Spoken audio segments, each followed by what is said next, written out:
Welcome to Chillin' 101. We hope this video helps. You begin by clarifying what you multiply and why accuracy matters. Handle negative signs first so they do not confuse later steps. Once done, choose a method that fits the numbers. Break one factor into easier parts, use a 10/100 shift, or prepare the standard algorithm. Make sure to line up place values and write an estimate before computing. The estimate tells you if the final product is plausible. Start multiplying the easier chunks now to build the result progressively. You now apply the distributive property to simplify work. Split one factor into tens, hundreds, or rounded chunks so each multiplication is quick.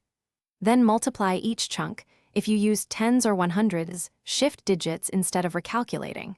Once you have partial products, align them by place value and add them. This is where mistakes hide, so work deliberately.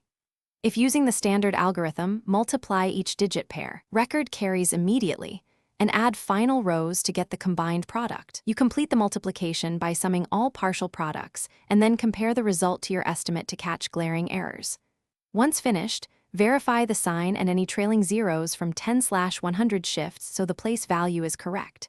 If the total seems off, recalculate a single chunk or a problematic row rather than redoing everything. This isolates mistakes quickly. As a troubleshooting tip, if sums mismatch, re-add columns from right to left. Checking carries one column at a time to locate the fault. Thanks for watching. Consider subscribing if we helped you.